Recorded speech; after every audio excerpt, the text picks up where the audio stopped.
Ocean Pines is a vibrant residential community nestled on Maryland's eastern shore. With over 9 miles of waterfront property, amenities like an 18-hole championship golf course and a public yacht club, and a rich history dating back to 1968. Of course, if you live here, you probably know most of that. And if you don't, it's almost all apparent from your first visit. Each week on the Pines Cast, we work to bring out the ocean pines that might be less apparent. We celebrate the region, the amenities, and, most of all, the people who make and keep Ocean Pines a special place to live. Welcome to the Pines Cast, your source of news and insights about ocean pines and the official podcast of the Ocean Pines Association. This week, we are speaking with Doug Murphy and Lee Phillips of the Ocean Pines Anglers Club about a couple of their upcoming events and a little bit of the club's history. If you're not familiar, the Anglers Club has had an annual event for time immemorial that's called Teach a Kid to Fish Day, where they stock the ponds and the kids come out and learn to fish. It's a really great event. If you're not familiar with it, this is a great place to get familiar with it. They're also talking about their upcoming flea market, but they're going to do a way better job at telling you than I am, so let's get into it. All right, we often don't have two people, although we've had a couple of shows with two people. Usually it's just one person at a time. So if I get each of you gentlemen to introduce yourself so that the guests can know what your names are and what voice goes with what name. Yeah, my name is Doug Murphy. I'm a board member of the Ocean Pines Anglers Club, and I'm not from Ocean Pines. In fact, many of our members are not from Ocean Pines. We have people on the board that are from Delaware, people from West Ocean City. I happen to live in Glen Riddle. I became involved with Ocean Pines Anglers Club because I read an article in a paper. Our family moved down here 6 years ago, and I saw an advertisement for a meeting and talk about fishing issues. So I attended the meeting. I immediately joined. The story be short, but John McFalls was the president at the time, and he asked me if I would consider being a member of the board. He said I needed some young blood. I was 75 years old. So I joined, and I've been involved for the last 6 years and enjoying every minute of it. So that's my background. And who else do we have with us? My name's Lee Phillips, and I'm from Ocean Pines. I am originally from Baltimore, and I moved down here permanently in 2001. And I have been a board member for 23 years. Wow. I got involved with plenty of things down here. I was in another fishing club. I also was the president for about 12 years at the Ocean Pines Community Vegetable Garden. As I got older, I just joined as much as I could here. Now I'm limited to my time. So Doug told you about John McFalls. John McFalls was our administrator for many years. I've been under 4 administrators so far, and McFalls was the first one that originally organized the fishing club here. So he founded it. Yes, and he is 94 years old. Wow. So he's our oldest, and our youngest is about maybe 35. We did get 2 young members, but most of our members are in their 70s or 80s. So yeah, no, you definitely want to try to get some new clubs. So can you tell me how the club was formed? Is that something you know from Mr. McFalls? Yes. Let me just interrupt for 1 second. No, we have 2 female members that are 14 years old, and they show up at every meeting. That's great. Yeah, so we're moving forward. I'm sorry, I didn't mean to interrupt. That's all right. No, that's all right. So tell me about Mr. McFalls. Tell me about how the Anglers Club got formed. Okay. I forget their first administrator that did it, but if you ever talk to McFalls, he could give you more details. But it was 6 of them went to this guy's house, and they decided to have something for the children. So these 6 men formed the club, and ever since then, it's expanded and got bigger and bigger, and more things did. When I joined the club, they didn't have as many fish for the children to catch. So I was in different areas, and I used to fish the bridge, the Route 50 bridge, and a gentleman came across the bridge all the time named Steve Dockery. Got talked to him and found out that he was a marine biologist for the ocean. So I talked to Steve and I said, Steve, how could I get some fish in the pond here for the children to catch? He said, well, I'm going to give you a phone number and call Kathy up at Albert Fish Hatchery in Hagerstown. So I did. And from then on, every time they call them rodeos, we have one in June, which is called Teach a Kid to Fish, and one in July, the fishing contest. Well, I called up there and told Kathy, she said years ago they wouldn't let us put them in. So I figure, well, I'll find out why. And the reason why is we have another pond up at the North Gate. It's very small, no place to park. Very few places. So I went and talked to a board member on the Ocean Pines, and they said, well, as long as they don't pollute the water, you can bring them in. And, well, we got geese here. I mean, geez, all the residue runs off, but usually what happens, the 3 days before each rodeo, they come down with 200 to 300 bluegills and put in there. And the children catch fish. They catch every rodeo. I'm looking at some of the records I had. They catch anywhere from 110 to 150 fish. And it's very, very exciting to see them come. Do they put fish in the Northgate Pond or just in the other pond? Southgate. The Southgate is like 9 acres. Yeah. Plenty. It's big enough. But the fish don't repopulate, or do you need to get fish every year, or is it every couple of years you get fish? No. How does that work? It's all catch and release. We keep no fish at all. But there's a bass in there. And they keep the fish. Bass in there like the bluegills. So, I see. Last year, a young lady, 10 years, 11 years old, had a bluegill on her line and pulling it in, and a bass ate the bluegill. And she ended up winning the prize for the biggest fish because she pulled in a bass. So that's fantastic. Upcoming on April 5th, this is our 3rd annual Ocean Pines Anglers Club flea market. We're excited about that because think about what Lee just said. Some of them have been around a long time, us. Right. And we have a lot of equipment. Some of are pretty much memorabilia, if you will.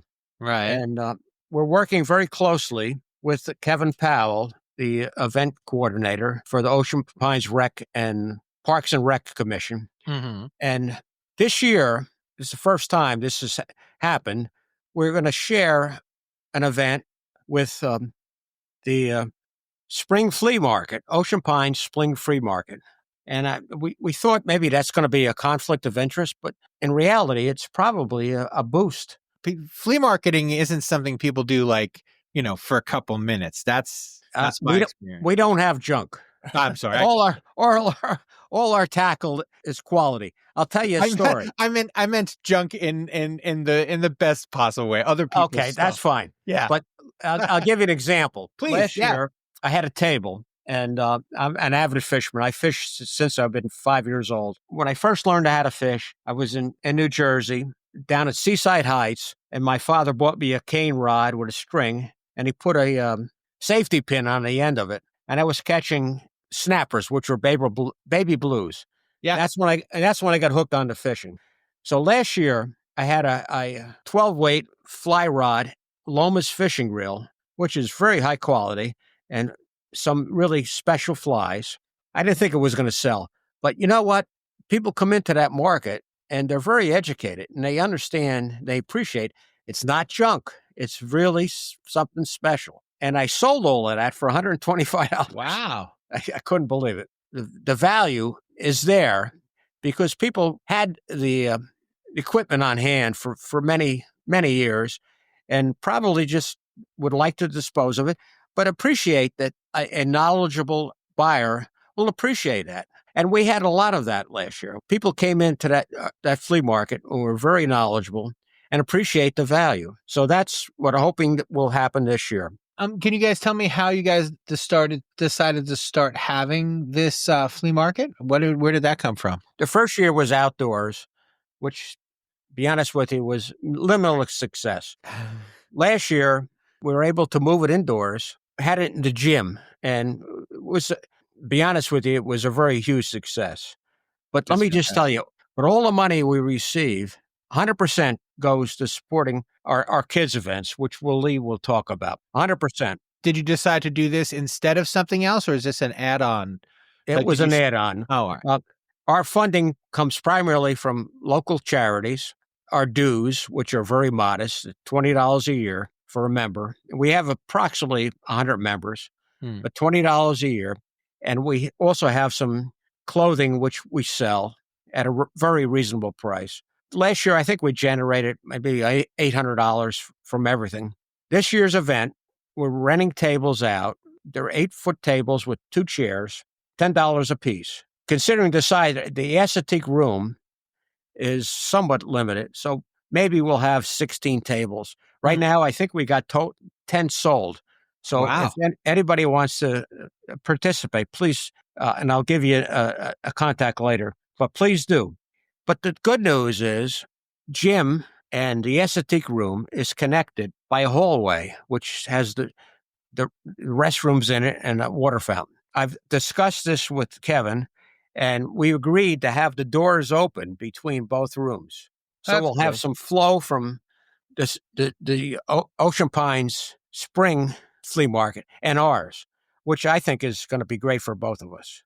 Plus, both events are totally free to the public. We ask for donations, and if you donate, you'll get a free raffle ticket for a 50-50, and you can buy additional tickets as well. And we're going to have free coffee and donuts available as long as they last, which we have at every meeting. Every second Saturday, Ocean Pines has a meeting at the Ocean Pines Library, and we have some really interesting speakers there. The last meeting was a gentleman who's fished. He's called the mayor of Stinky Beach. And he's fished there for years. And I'll be honest with you, I can't remember his name, but it was very entertaining. We've had Department of Natural Resources speak. We had people talking about the offshore turbines, which got everybody's attention. And we had Ken Thompson. His charters, the opportunity, spoke as well. 2 consecutive years he's placed in the White Marlin tournament, and he has 2 boats. I'm getting ahead of myself a little bit. Well, that's okay. In addition to Ken Thompson, Vince Canelli running Tides charters. So this year was the first time we're going to have 2 charter captains there talking about their experiences offshore, inshore, and offering opportunities to charter their boats. I'm very excited about that. Hey there, listeners. Are you in the Ocean Pines area and looking for a pharmacy that goes above and beyond? Look no further than Tidal Health Home Scripts. Open 6 days a week, our knowledgeable pharmacists are ready to fill your prescriptions in just minutes. Plus, we offer free home delivery in the Ocean Pines area and have a super convenient drive-through window. Need over-the-counter items? We've got a large selection. And with our monthly sales, you'll find everything you need at great prices. Conveniently located at the north gate of Ocean Pines, Tidal Health Home Scripts is open Monday through Friday from 8 a.m. to 6 p.m. and on Saturdays from 9 a.m. to 3 p.m. To fill a prescription or arrange for a free home delivery, give us a call at 410-543-4769. That's 410-543-4769. Remember, that's Tidal Health Home Scripts, your trusted pharmacy partner. My producer Josh is telling me that it's Fritz Peelert who is the mayor of Stinky Beach. You know, he told us a story, and he's fished. Stinky Beach is saltwater. He's great with rock bass, which I call striped bass. rockfish, striped bass. Right. I'm from Jersey. Striped bass. But when he's not catching fish at Stinky Beach, I checked it out, and it's true. He'll fish anywhere. Well, behind the Walmart in Berlin, there's a little pond back there. And he goes back there and catches bass. And in a little creek that runs in front, he also catches fish. People come by and say, "Are you crazy?" And he said, he told me, "I'll fish anywhere. If there's water, there's probably going to be fish." So it was a wonderful meeting. Our meetings are, by the way, every second Saturday. Well, let me just go on a little bit about the charter captains that are going to be there. Ken and Adam Thompson.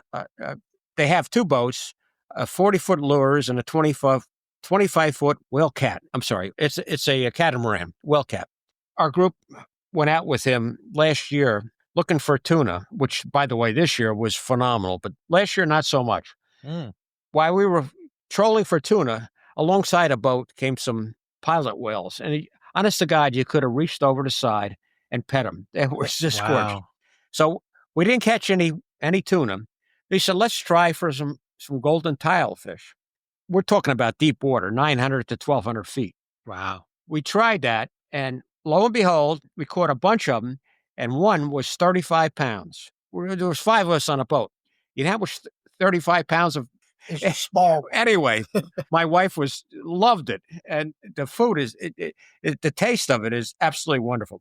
The other person involved is Vince Canelli, Running Tide Charters. He primarily is inshore. He has 3, 4, and 8-hour trips targeting tog, sea bass, flounder, rockfish, bluefish, and pretty much anything else that's biting. But he also has a 3-hour trip, a shark fishing trip, which is interesting. But he also advertised that he's very kids friendly, so a family can go out in his boat and just have a good time.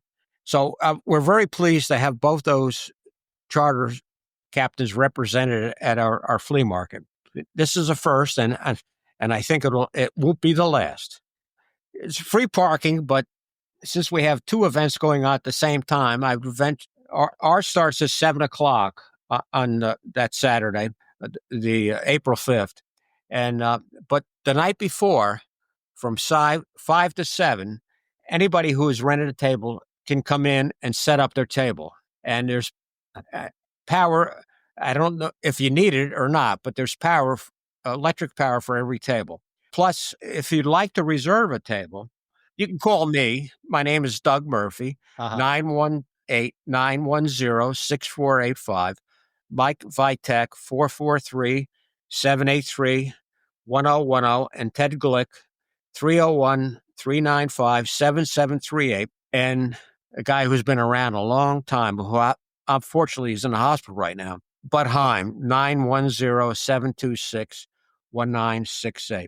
Well, I'll tell you what, I'm going to cut Bud. If Bud's in the hospital, I'm going to take his number out. I feel like if they call all 3 of you, that'll be enough. He asked not to have his number taken out. We talked to him just recently. Okay. But getting back to the children's event, yes, our next event will be on June. It's the 3rd Saturday of the month of June, and it runs from 9 to 11.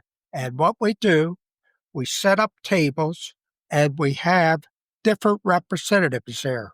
Our club got 11 board members, and usually somebody is always a chairman of any event that they have. Right. But most of our board members pitch in and help. So, and a lot of our members. So we set up a table. The first table we set up is usually just to have the children sign in and give their age. This is for teach the kid to fish.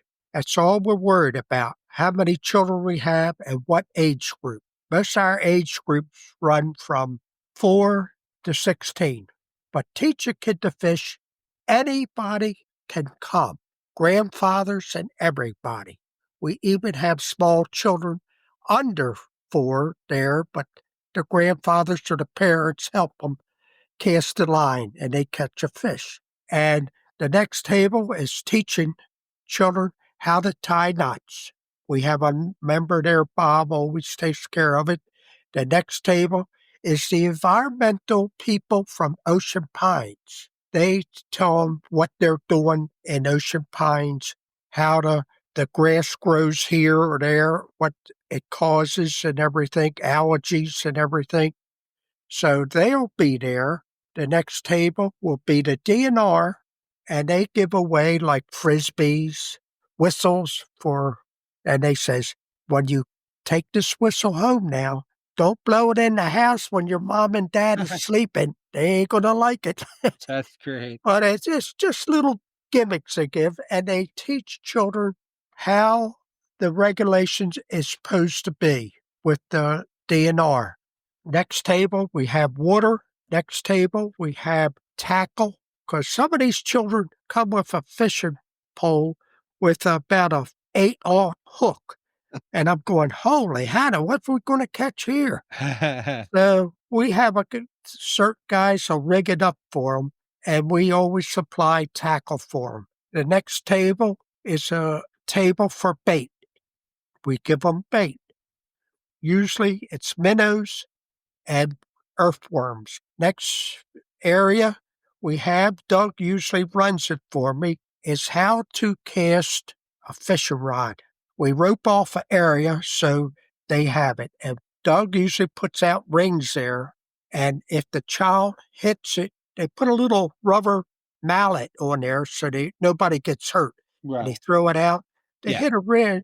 Doug always gives them a little gift to take home. That's cool. So anyway, they can fish there. And during the day, I watch this young girl, about 3 or 4 years old. Her grandfather casts the fish, and it's got a little bobber out there, and she catches a fish. It's a bluegill. But anyway, he says, now reel it in. So the little girl is very shallow there. She starts walking in to catch the fish. He says, no, reel the rod. Yeah, that's great. We'll get her, bring her back. It was just something funny. And Jack usually walks around. Jack is our publicity man. He takes photos, as well as the Gazette. Sometimes Daily Times is there, just taking pictures. But anyway, it's a fun thing for all the children there. In the last couple of years, we're averaging 70 to 85 children with this fishing tournament. You can triple that with the grandparents and the parents. Yeah, I can imagine. It must be a madhouse. But it's just enough. Around 11 o'clock, we blow the horn, so they all come in, and they all have a little ticket. When they sign in, they got a ticket, and they have a drawing for a rod and reel we give away. That's fun. And then we all clean up, our members and everything. Here lately, the recreation has been helping us with the tables and chairs, because I'm getting a little older now. They bring the tables and chairs and pile them up, and we pile them right in their truck, and they take it back. Oh, that's cool of them. Now, the next event is our big event, is the fishing contest.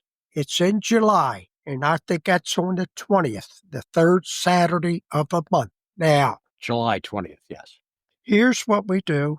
I make sure I call the fish hatchery that we're going to get our fish, and they said, yep, you're still scheduled. 3 days before that, I meet the guy. We dump them in the pond. Now, there's a lot of fish in this pond because it's 9 acres.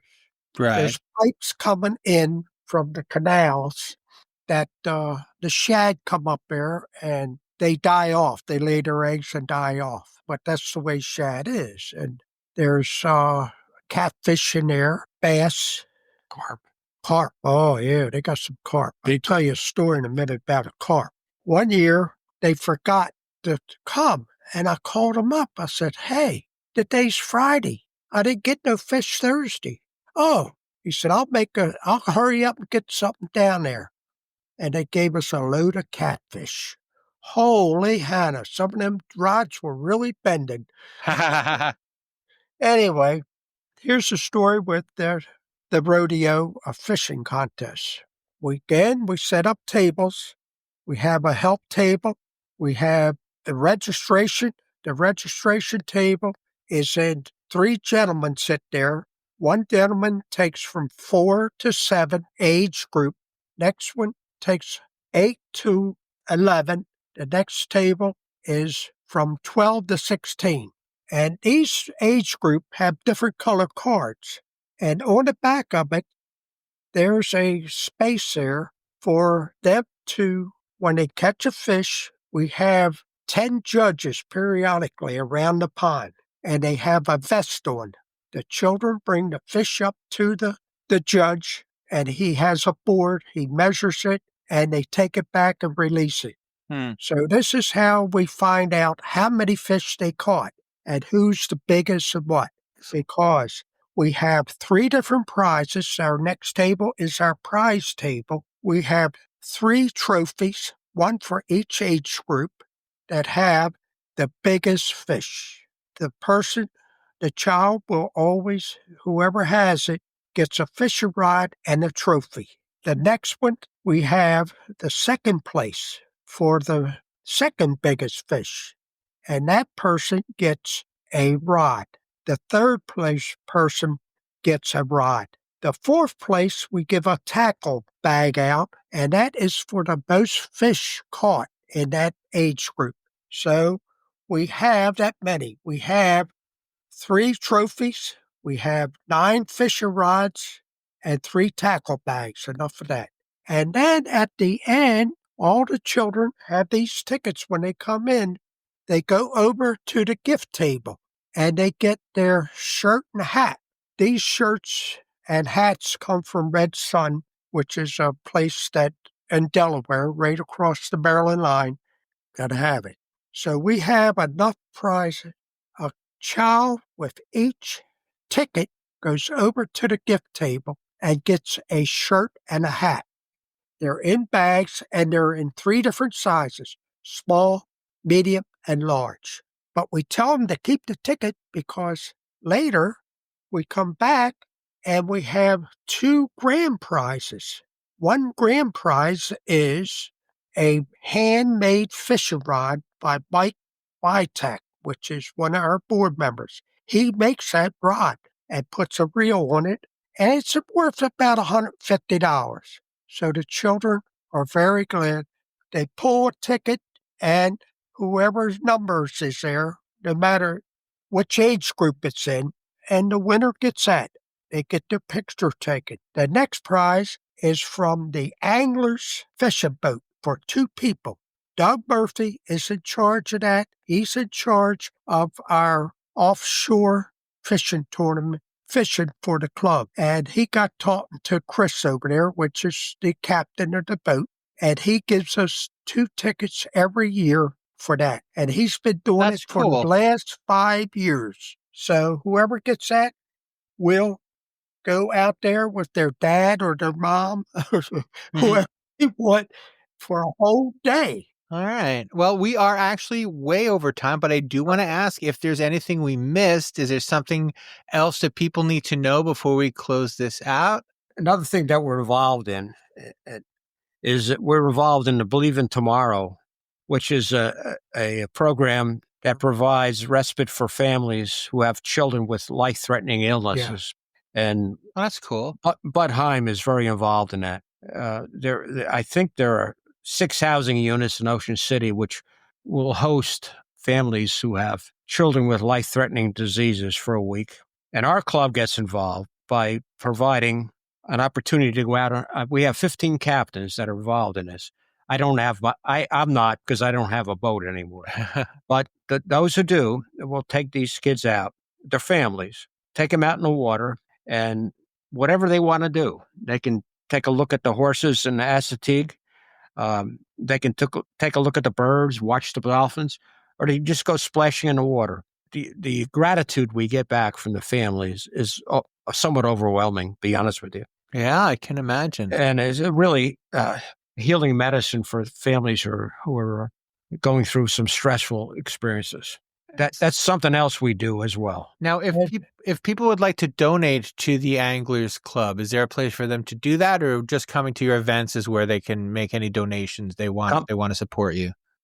Coming to our event, we're a club. We're not a nonprofit. I see. No, we're just a club. But come to the event, at the flea market, anybody who donates will receive one ticket for a 50-50, and they can buy more.